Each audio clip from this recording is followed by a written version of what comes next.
Boa noite, gente. É um prazer imenso estar aqui. Falo para a Mauri já há um tempo, tem vontade de estar aqui há um bom tempo, viu? Aí agora deu certo. Que bom estar aqui com vocês. Tem algo que Deus tem colocado no meu coração e eu acredito que é nosso dever, nossa função, falar, compartilhar com as pessoas, né? E uma coisa que tem colocado no meu coração é sobre felicidade. Algumas pessoas têm dificuldade de ser felizes. Outras têm buscado ser felizes de todas as formas, né? Alguns de maneira muito doida, mas tentam ser felizes da maneira deles. Alguns tentam ser felizes de maneira assim absurda, mas eles estão tentando. Eu quero que você responda para você, tá? Não para mim agora, tá? Para você. Hoje, você está plenamente feliz? Pensa aí um pouquinho. Está plenamente feliz? Às vezes a gente faz uma busca na internet e percebe quantas pessoas buscam sobre felicidade, eles querem falar sobre isso, mas parece que felicidade é algo que a gente tenta alcançar e é um negócio tão distante, que fica difícil de falar assim, eu quero ser feliz. Então você vai lá, casa, né, e às vezes o casamento dá certo, não é feliz por causa disso. Tem filhos, o filho dá trabalho, não é feliz por causa disso. Então a gente tem que buscar a felicidade. Tem um salmo que eu gosto demais da conta, que eu vou mostrar para vocês. Salmo, esse aqui, ó. Salmo número 1. Se você puder acompanhar comigo, eu vou colocar aqui na tela também para ficar bem fácil, ó. Diz assim, acompanha aqui, ó. Feliz é aquele que não segue o conselho dos perversos, não se detém no caminho dos pecadores, nem se junta à roda dos zombadores. Pelo contrário, tem prazer na lei do Senhor e nela medita dia e noite. Olha lá o que ele faz. Quero te mostrar o primeiro não. Esse salmo, esse texto que eu separei, ele tem uma receita de bolo aqui. Parece algo muito simples de fazer. Parece que quando foi escrito é para a gente perceber que tem algo que é possível sim fazer. Então a gente começa com 1 não, 2 não e 3 aqui, não também. Nem se junta, não também. Você tem 3 nãos e 1 sim. Tá vendo? Se você deixar de fazer 3 coisas e fazer uma coisa, você vai ser feliz. E mais que vai ser feliz, você vai fazer o quê? Você vai prosperar em tudo que você faz. Parece que a gente ouve isso, mas não pratica isso. No entanto, a prática é algo ainda que é discutível. Vamos deixar a prática para outro dia. O problema agora, eu quero saber, porque tem muitas pessoas que leem isso e parece que praticam isso e chegam assim, pastor, mas eu ainda não sou feliz. É porque tem um detalhe muito importante, o detalhe se resume nessa pergunta aqui. O que realmente é ser feliz? Algumas pessoas têm dificuldade de definir isso. Para algumas pessoas, felicidade é aquilo. Para outras é aquilo lá. Então, felicidade é algo muito subjetivo, depende do dia que você está, né? Talvez para algumas pessoas ser feliz é ganhar na Mega Sena. Pensa, pastor. Membro aqui jogou na Mega Sena e ganhou. E não deu dízimo ainda, pensa. Segundo pecado. 2 em seguida. Está vendo? O que realmente é ser feliz? Depende muito. Então tem um rapaz aqui muito simpático que tem uma frase muito bonita que fala assim para a gente. A felicidade está baseada na realização do desejo, mas como o desejo provoca outros desejos, logo o homem nunca estaria saciado e consequentemente nunca atingiria essa tal felicidade. Percebeu? Então você joga na Mega Sena, você ganha, se esse for a razão da sua felicidade, e você ganha e de repente fala assim, mas eu acho que eu tinha que ganhar outra vez um prêmio maior. Aí você coloca a felicidade de um casamento, você casa, não dá certo, fala, mas eu preciso casar de novo, mais uma vez, 3, 4 vezes. Aí você projeta a felicidade em algumas coisas, quando ela é realizada, parece que aquilo não está mais. Por que acontece isso? Porque a necessidade em ter coisas tornou então um fim em si mesmo. As pessoas então querem possuir coisas para serem felizes. E quando elas querem ser felizes, elas querem tomar posse de coisas, né? Ela só é feliz se ela tiver o poder de algumas coisas. Isso é muito complicado. Olha essa frase que interessante. Uma vida maravilhosa é ilusão, é fruto de uma construção de um ideal humano. Ou seja, nós idealizamos uma vida plenamente feliz. Nós idealizamos uma vida plenamente perfeita. Mas a vida não é assim. Desculpa se eu te frustrei com isso. A vida não vai ser perfeita, a vida não vai ser tudo aquilo que você queria que acontecesse, que você gostaria que acontecesse. Não é assim. Mas a gente precisa pensar nela e entender de fato o que é a felicidade. Então, o que realmente, né, nos faz felizes de verdade na vida? O que realmente faz feliz? Foca agora nas coisas da sua vida. Eu tenho 2 filhas. a Laura e a Lavínia. A Laura tem 7 anos de idade. Uma alegria imensa quando a Laura nasceu. E esses dias ela aprendeu a andar de bicicleta, né? Sem rodinhas. Aí fui lá andando de bicicleta com ela e vai para lá, para lá. Como pai, né, que eu sou, penso assim, meu Deus do céu, vai dar muito trabalho isso aqui. Tadinha dela, acho que vou colocar a rodinha de novo, porque senão vai ser melhor. De repente, ela sai pedalando. E aquela alegria toma conta do meu coração. E a outra alegria toma conta do meu coração, que a outra filha entra na quadra correndo, pai, empurrando um carrinho, querendo andar também. Falando, meu Deus do céu, muita alegria demais. O que realmente nos faz felizes na vida? Tem uma pesquisa muito interessante, esses 3 pesquisadores dirigiram uma pesquisa, ela é gigantesca, né? Uma pesquisa que começou com 70 pessoas na região de Boston, perto da Universidade de Harvard. Eles então pesquisavam o que realmente torna as pessoas felizes. E eles tentavam descobrir se tinha alguma coisa específica que tornava as pessoas mais felizes. Então eles começaram a pesquisar a vida dessas pessoas. E quando olharam a vida dessas pessoas, eles descobriram então, que não era 70, 700 pessoas. Eles começaram a perceber então que entre aquelas pessoas que eles pesquisaram lá, alguns pareciam ser felizes, outros mais ou menos. E eles resolveram então tomar agora como base um outro ponto da pesquisa. Ou seja, eles pegaram esses 700 homens, né? E resolveram acompanhar a pesquisa agora com a família deles. Agora tem mulher, filhos, né? E continuou a pesquisa. A pesquisa durou muitos e muitos anos. Ela foi resumida agora, né? Nesse último pesquisador que fez um TED Talks dizendo sobre a felicidade. E é o TED Talks mais baixado hoje da história do TED Talks. E ele resume agora, então, ele fala assim algo sobre a felicidade. Ele fala assim, então, que esse atual diretor do estudo fala assim que essas pessoas, né, agora, elas têm uma razão para ser felizes. Elas entenderam, então, que o mais fundamental numa relação, então, agora, para ser feliz de fato, o mais importante é manter as pessoas felizes ao longo da vida, para que ela mantenha feliz, para que ela seja feliz de verdade, o que ela precisa é de bons relacionamentos. Eles descobriram, então, nessas milhares de pessoas sendo pesquisadas agora, que as pessoas que tinham bons relacionamentos eram mais felizes. Aí ele resume, então, a pesquisa dele dizendo assim, então, né? Ser feliz então, de fato, manter bons relacionamentos. Ou, como está aqui na legenda dele, né? Bons relacionamentos mantêm mais felizes e saudáveis e ponto final. É isso. Ele fala assim, então, esse é o resultado dessa pesquisa que demorou anos e anos e anos. Falando assim que para você ser feliz, você tem que ter bons relacionamentos. E aí quando eu parei e percebi alguma coisa que eu li sobre isso e assisti essa palestra, uma coisa veio ao meu coração e essa pergunta eu comecei a fazer para mim mesmo. Ser feliz é uma condição que também depende do outro. Quer dizer que eu não consigo ser feliz sozinho se realmente essa pesquisa, né, que foi avançando passo a passo, está dizendo para mim que ser feliz é uma condição que depende de um relacionamento bom. Ter um bom relacionamento depende de outras pessoas. Opa! E se depende de outras pessoas, depende também o quê? Que eu e você façamos parte disso. Mas aí é algo que a palavra de Deus começa a responder de novo para nós. Como a gente pode ser feliz quando os nossos relacionamentos são marcados pela injustiça? Como que eu sou feliz? Dependendo do outro, se eu tenho marcas de injustiça na minha vida. Como pode alguém ser feliz baseado nos relacionamentos? Como eu posso ser então tão feliz com tudo isso? As cenas que a gente mais costuma ouvir como pastores é exatamente essa. O casamento que faliu, pastor. Eu confiei, eu dei meu coração lá. A minha felicidade estava tão perfeita, a minha família estava perfeita e de repente a traição aconteceu. Imagens como essa aqui também é muito comum a gente olhar na internet. Nós, da nossa geração, nós vimos essas imagens.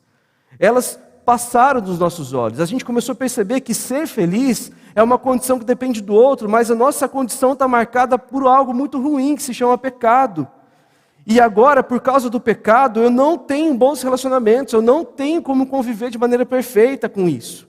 Então nós temos um caos armado aqui. Nós temos também mulheres espancadas todos os dias. Sabe o índice de mulheres que foram espancadas na pandemia? Tem noção disso, como o negócio explodiu? Você tem noção quanto a gente ouve falar de pessoas que foram abandonadas? Essa é uma das fotos que eu mais gosto. É um retrato mesmo de um senhor que ficou esperando por dias, porque o filho falou que ia no banheiro lá na estação de trem e nunca mais voltou. Os nossos velhos são abandonados também. Às vezes não mais agora, na estação de trem, mas abandonados dentro de casa. Os filhos que moram na mesma cidade não vão lá. As pessoas que simplesmente esquecem que existem outras pessoas que precisam da gente. E relacionamentos são marcados pela injustiça por causa disso. E agora, o que mais choca, a gente está vendo algo na nossa frente sendo marcado pela injustiça, a guerra na Ucrânia. A gente está vendo as pessoas, então, tentando ser felizes, tentando ter bons relacionamentos, mas o que a gente mais vê são pessoas sofrendo, crianças sofrendo, sendo violentadas, espancadas. E a cena que mais chocou o mundo foi essa. Que por causa da ganância, por causa da dureza de coração, crianças morrem, porque a gente não consegue se relacionar direito. A gente não consegue fazer uma vida feliz. A gente não consegue ter uma vida feliz por causa disso. E por não ter uma vida feliz, a gente sofre muito, muito. Eu tenho um gráfico aqui que eu quero mostrar para vocês por que isso acontece. E ele acontece por causa do nosso pecado. Eu sou pecador. Os meus pecados, formam um caos no mundo. Mas não é só isso. Tem outra coisa que você precisa saber. Existe também o pecado dos outros. Os seus pecados me afetam também. Os pecados dos outros te afetam também. Já reparou nisso? A família está feliz, de mão dada, indo para a igreja, vem um motorista bêbado e pá! E mata quase a família toda. E a oração é, por que Deus? Porque o pecado dos outros nos afeta também. O pecado que está no mundo nos afeta também. Algo que a gente quase não conversa, quase não fala também. Os poderes e principados estão aí para fazer exatamente isso. Fazer com que nós vivemos uma vida de caos. É exatamente isso. Então, você tem que perguntar assim, onde que eu estou nessa história toda? Você está aqui, nesse X em vermelho. Você está nesse triângulo todo aqui. Você está vivendo a crise dos seus pecados, a crise dos pecados dos outros e as potestades e demônios. E é engraçado que as pessoas não percebem isso.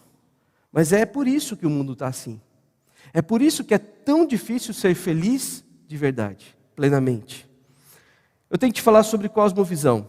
Cosmovisão é o conjunto de crenças e valores, conscientes ou inconscientes, que orientam o indivíduo ou a sociedade na interpretação de toda a realidade. Dependendo do modo como você enxergar o mundo, você vai falar que isso é coisa do acaso. Tinha que acontecer.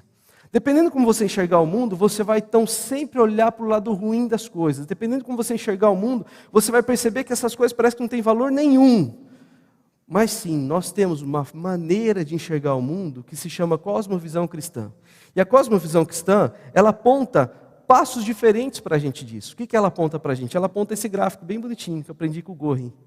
Esse gráfico diz assim que Deus criou todas as coisas boas e perfeitas. Era tudo muito bom. Mas diz também que a liberdade que Ele dá para o homem faz com que o homem escolha viver separadamente dele. Então agora entrou a queda, mas Deus não abandonou a gente. Deus então escolheu um povo, o povo de Israel, para continuar a caminhada e formar um povo. E o povo de Israel daria origem então ao Redentor, a Jesus. Jesus nasce, morre, ressuscita e envia o seu Espírito Santo, trazendo a redenção para todos nós. E agora sim, Ele escolhe um povo, que somos nós. Nós somos o povo de Deus em missão na terra. E sabe de uma coisa? Olha bem para isso, presta atenção numa coisa. Nós sabemos o fim dessa história. Essa história diz assim que Ele virá e vai restaurar todas as coisas. Ele vai restaurar os nossos relacionamentos, Ele vai restaurar a nossa felicidade, Ele vai restaurar a nossa vida. Ele vai restaurar tudo. E como que Ele faz isso? Mais ou menos desse jeito. Esse gráfico conta também para a gente, olha lá. Ó. Ele monta tudo no início e cria o mundo, com a linha do tempo. O pecado entra no mundo e a gente fala assim, agora está um caos. Como que eu vou fazer, Senhor? E Ele faz a obra dEle acontecer. É a eternidade que entra agora no nosso mundo. É a eternidade, é o mundo dEle, é onde Deus está que Ele entra no nosso mundo. Como que acontece isso? Por que acontece isso? Na teologia a gente chama isso de já e ainda não. Então parece que nós já estamos vivendo o final dos tempos, mas nós já estamos vivendo também o começo de todas as coisas. Aquela que Jesus veio para mudar a nossa história, para mudar esse caos que a gente vive, para restaurar nosso relacionamento. É aqui que a gente está, no meio dessas coisas todas. É aqui que a gente se encontra. E por estarmos aqui, tem uma palavra de fé para o seu coração. Está aqui, ó, Mateus, capítulo 5, versículo 1. Esse é um texto que começa a mostrar para mim por que Jesus contou isso. Antes de eu te mostrar esse texto, eu quero te contar um pouco sobre ele. Jesus estava falando para um povo aqui. Pessoas que foram abandonadas pelo sistema de saúde, que não existia na época, pelos responsáveis por pessoas, da época, foram abandonados pelos religiosos, foram abandonados pela autoridade pública, foram abandonados por suas famílias. Pessoas que já não tinham mais como confiar na própria lei, que a lei era a base do relacionamento deles com Deus, eles já não confiavam mais na lei. Eles já não se relacionavam mais com as pessoas das cidades, porque eles andavam por aí perdidos. E Jesus chamou esse povo para conversar. Mateus capítulo 5, versículo 1. E ele começa dizendo assim: certo dia, quando Jesus viu que as multidões se ajuntavam, subiu à encosta do monte e ali assentou-se. Seus discípulos se reuniram ao redor e ele começou a ensiná-los. Felizes os pobres de espírito, pois o reino dos céus lhes pertence. Felizes os que choram, pois serão consolados. Felizes os humildes, pois herdarão a terra. Felizes os que têm... vou mudar para vocês. Felizes os que têm fome e sede de justiça, pois serão saciados. Felizes os misericordiosos, pois serão tratados com misericórdia. Felizes os que têm coração puro, pois verão a Deus. Felizes os que promovem a paz, pois serão chamados... o quê? Felizes os perseguidos por causa da justiça, pois o reino dos céus lhes pertence. Felizes são vocês, quando por minha causa sofrerem zombaria e perseguição, e quando outros, mentindo, disserem todo tipo de maldade a seu respeito. Alegre-se e exultem, porque uma grande recompensa os espera no céu. E lembre-se de que os antigos profetas foram perseguidos da mesma forma. É engraçado que essa fala de Jesus começa a mexer bastante comigo. Ele conversa com algumas pessoas e essas pessoas estão ali simplesmente porque Jesus está dando um recado, o recado mais importante da vida delas. O que Jesus está dizendo para elas é algo que vai mudar a vida delas. Jesus falou sobre esse caminho. Jesus conversou com elas sobre um caminho que vai nortear a vida delas, que vai nortear a situação delas. Jesus falou sobre um caminho que já foi dito lá atrás, e agora ele está falando assim: agora vocês são felizes. E elas estão ali assim, com cara de, como assim, nós? E ele está falando assim: vocês são felizes porque vocês agora não tem mais para onde correr, e agora vocês estão sentados aqui à minha frente. Então vocês, agora sim, têm onde se refugiar. Agora sim, vocês têm onde chorar, porque vocês serão consolados. Vocês serão restaurados, vocês estarão aqui comigo para sempre. A bem-aventurança do reino, como é esse texto que está dizendo para a gente, é uma bem-aventurança direcionada. A gente não é bem-aventurado simplesmente pelo fato da gente estar com Deus, não, a gente é bem-aventurado por causa que Ele vem ao nosso encontro, e é Ele que enxuga as nossas lágrimas. Ele não vem somente com um lenço, não, Ele vem com o lenço da esperança, Ele vem com o abraço da esperança, e Ele fala com a gente essas coisas. A palavra bem-aventurado é uma tradução da palavra Macários, e Macários quer dizer assim, o bom caminho, o caminho que você vai entrar nele, nunca mais vai precisar sair, se desviar para lugar nenhum, porque para sempre você vai viver bem e feliz. E parece que ele está falando para um povo que precisava muito ouvir isso. Esse povo somos nós, eu e você. Nós precisamos muito ouvir isso, porque ultimamente o que a gente tem mais ouvido é palavra desesperança, não só ouvindo com os nossos ouvidos, mas a gente tem visto essa palavra na boca, nos olhos, nas expressões das pessoas. E quando Jesus fala que Ele é o bom caminho, que eu não vou precisar tomar nenhum outro mais, agora eu compreendo, porque melhor estar com Ele. O que Ele está falando então? Porque para nós é importante chorar, mas chorar não é para qualquer um, porque não há marcas que Jesus não tenha levado na cruz.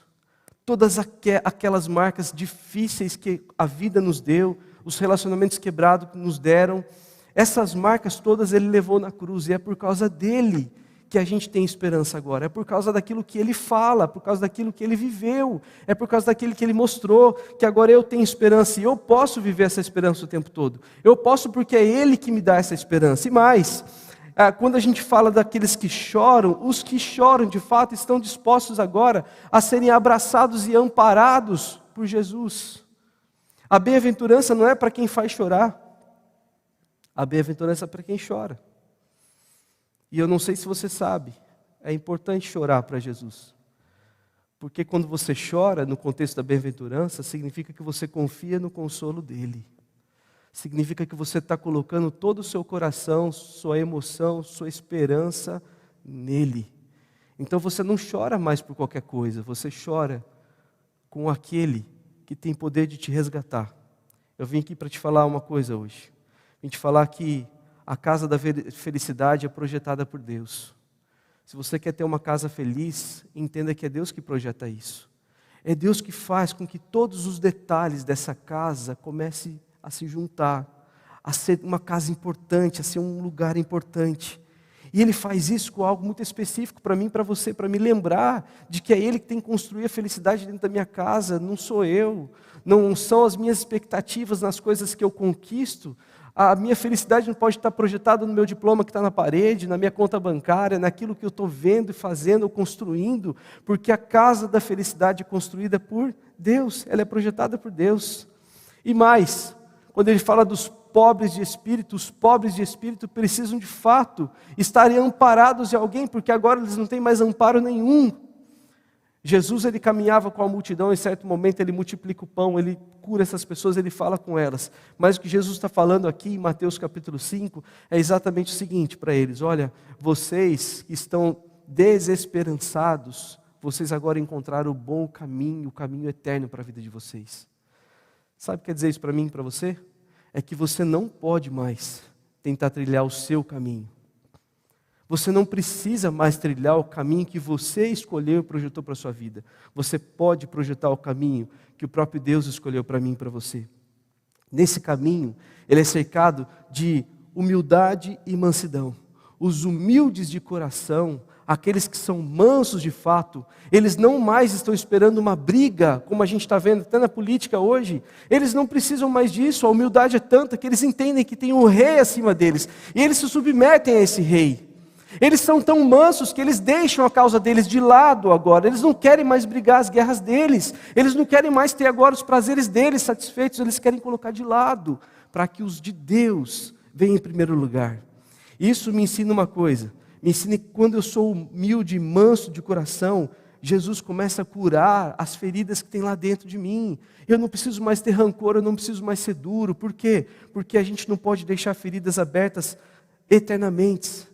As feridas não podem se tornar eternas na nossa vida. Aquela mágoa que está profundamente agarrada no seu coração, agarrada na sua vida. Aquela situação que você parece que não tem mais esperança e tem que ter esperança. E o que Jesus está falando para nós? É que tem sim. Tem sim. E a marca eterna que nós temos que ter é a marca do sangue do Cordeiro em nós. Não as outras que a vida nos deu. Quando fala também do fome e sede de justiça, todos nós temos fome e sede de justiça, mas o que Jesus está dizendo para eles assim é que eu sou aquele que vou dar a justiça que você merece. Eu sou aquele que vou fazer justiça em seu nome. Jesus não é o vingador, nem da Marvel. Jesus não é esse. Jesus não vai te vingar de alguma coisa. Sabe aquela oração que às vezes a gente faz? Deixa, eu vou te colocar na mão de Deus. No seu pensamento fala assim, Deus vai me vingar, Deus vai pisar na cabeça dele e vai fazer assim. Não, Deus não vai fazer isso. Deus vai te justificar. Deus vai olhar para os seus pecados e vai lavar você dos seus pecados e vai trazer você para perto dele. E o outro, que é filho de Deus, ele vai cuidar do jeito dele. Essa é a justiça dele, ele vai nos justificar, ele vai trazer a gente para perto. Sabe o que eu aprendo com isso? Confie naquele que te conduz para a eternidade. Não são os meus desejos, não são as minhas vontades, não são os meus dons, as minhas habilidades, mas é Ele que me leva para a eternidade. É Ele que me leva para o caminho firme, único, seguro e feliz. Ele que faz isso em mim, porque a casa da felicidade é construída por Deus. Não existe nenhuma pessoa capaz de construir a felicidade. Não existe nenhuma pessoa capaz de viver a plena felicidade, se não for essa vivida por Deus. Eu me lembro da história da minha avó. Minha avó foi crente desde criança.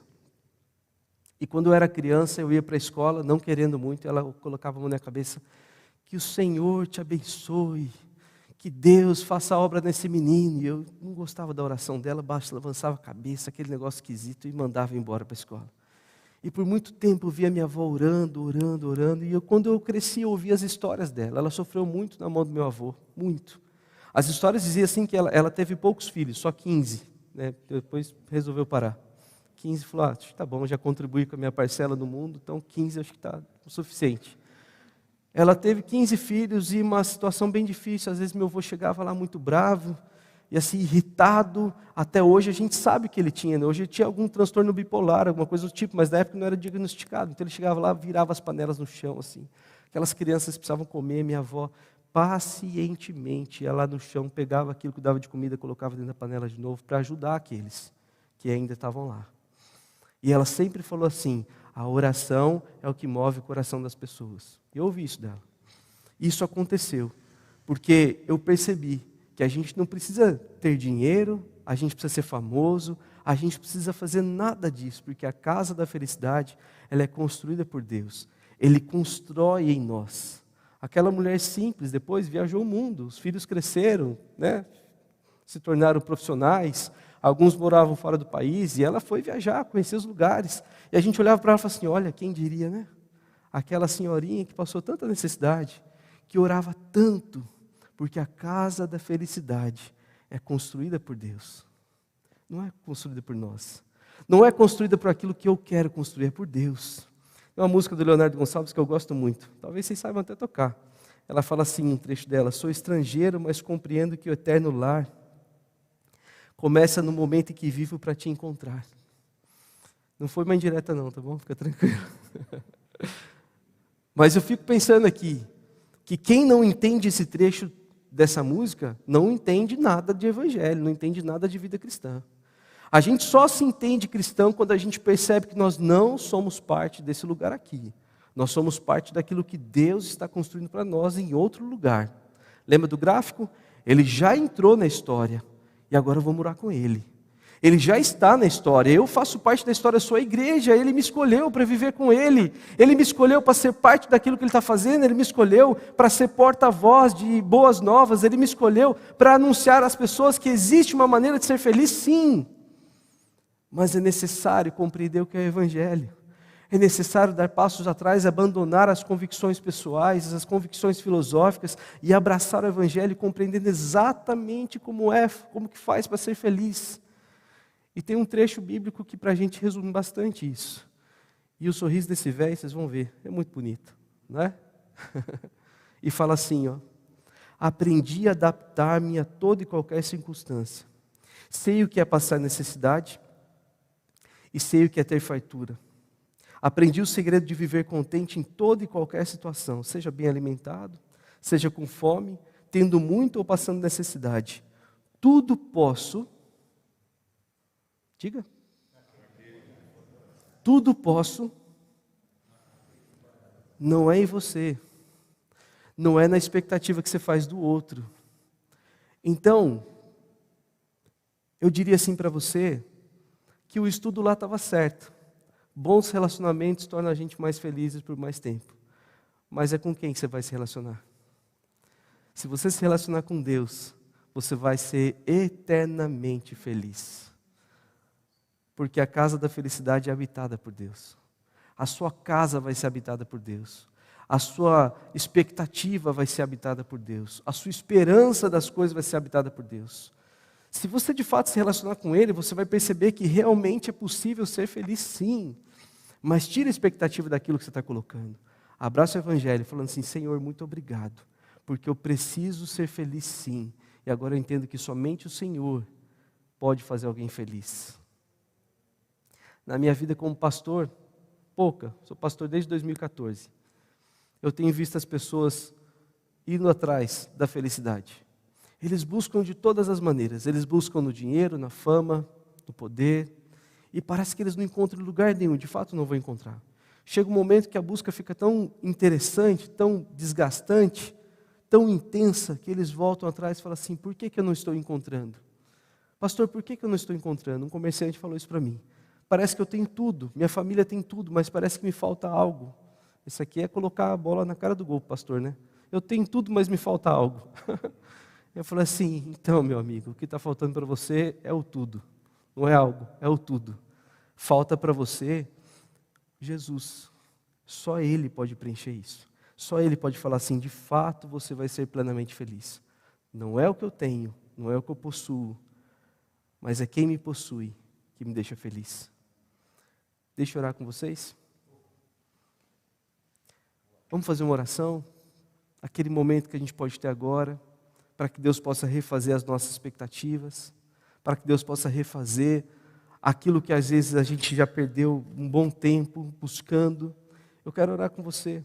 Feche seus olhos, curva sua cabeça.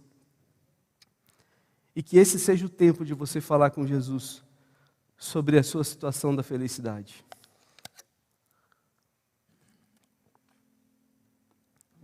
Às vezes você é uma dessas pessoas que eu postei aqui. Às vezes você está vivendo uma situação de desamparo na sua casa, de violência, de amargura, de tristeza por uma separação, por uma decepção. E esse é o momento de você colocar isso diante de Deus. Às vezes você pode ser que seja uma dessas pessoas que eu coloquei aqui também, que está se tornando uma pessoa cada vez mais indiferente com a dor do outro, uma pessoa que está olhando o que o mundo está acontecendo no mundo, e não existe mais compaixão em você, porque parece que ser feliz para você é uma conquista pessoal. Mas falta em nós agora o relacionamento com Jesus. E dizer a Ele que nós estamos aqui, Senhor, porque a gente quer muito nos relacionarmos com o Senhor. A nossa oração nesse momento é dizendo para Ele: Senhor, eu estou aqui porque eu preciso do Senhor. Preciso muito. Eu quero que o Senhor construa a felicidade na minha vida, na minha casa. Eu quero que o Senhor construa a felicidade que eu tenho projetado em tantas coisas ou pessoas. Senhor, essa é a nossa realidade. Muitas vezes nós projetamos a felicidade em ter coisas ou ter pessoas, possuir pessoas. E muitas vezes felicidade se tornou um desejo tão arrogante que a gente quer ser até mais feliz do que o outro. Mas então, em nome de Jesus, Pai, quebra isso em nós. Nos torne felizes de verdade. Construa em nós a felicidade, Deus. Construa em nós a expectativa de que somente o Senhor pode e certamente nos faz felizes. Construa em nosso coração essa certeza, Deus, para que a gente não busque mais em lugar nenhum, em nenhuma pesquisa, em nenhuma consulta, nada, que a gente não fique olhando para nenhum outro lugar. Que a gente não viva expectativas falsas de ser feliz por alguma outra coisa, mas que a nossa certeza seja o Senhor, dando a nós a felicidade verdadeira. Ainda que circunstâncias aconteçam na nossa vida, e certamente elas acontecerão, que o nosso coração seja firmado no Senhor, assim como o apóstolo Paulo disse: tudo posso naquele que me fortalece. Tudo posso naquele que me fortalece. Então, Pai, em nome de Jesus, muda o nosso coração, trabalha a nossa vida, para que a gente veja o Senhor em cada detalhe. Em nome de Jesus. Amém. Amém. Deus abençoe vocês. Foi um prazer estar aqui, pastor Mauri. Foi um prazer estar aqui com vocês. E que o Senhor fale cada vez mais no coração de vocês, em nome de Jesus.